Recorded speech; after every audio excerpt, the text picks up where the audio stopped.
kung sa Baco, man-made ang kanilang rumargasang slide. Dito naman sa Gloria, made in Kawayan.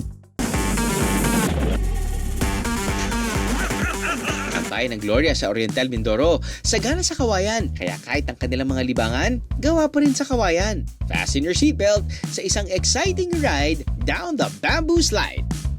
Wala pa kaming na-feature na slide na gawa sa bamboo.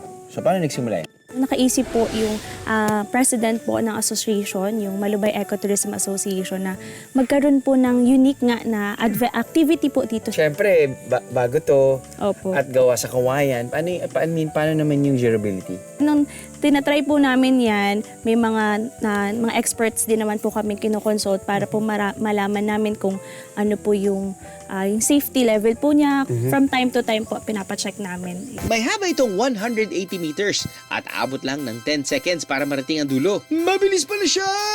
Pero syempre, biyahe ko to. Kaya susubukan ko muna para sa inyo, Beros. In 3, 2, 1!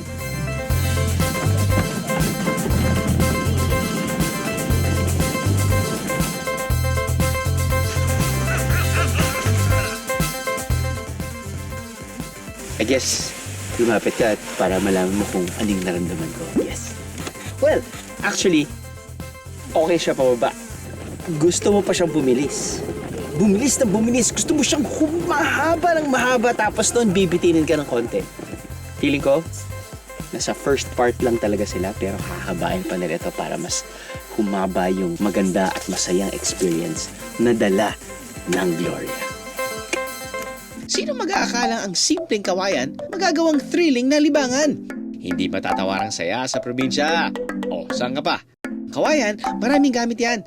Bukod sa pwedeng gawing slide, alam nyo bang pwede rin itong kainin? Ano po yung parte ng mismong bamboo na gagawin mong labong?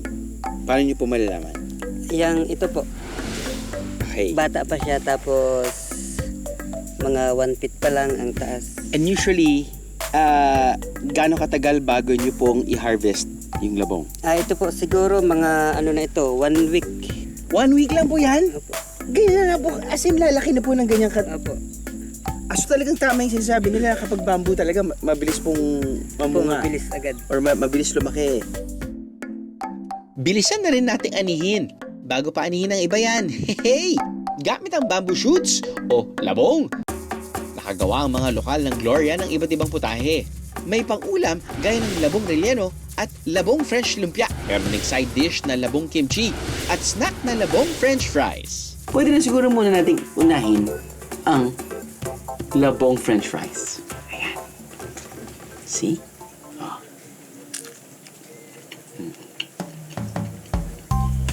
Alright.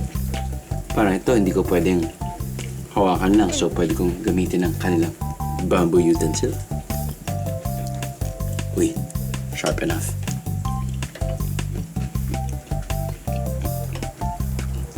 Labong relleno. Pero ito steamed.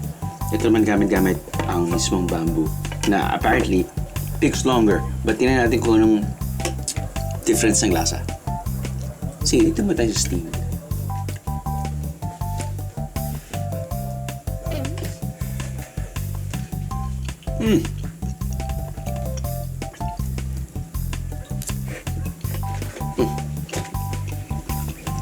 This tastes differently. I think para sa akin mas pabor sa akin dahil gusto ko yung medyo may konting sunog, may konting texture. Yung steamed ayos din naman but between the two, I would prefer this. And of course, your classic lumpiang hubad. Pero ito, labong din.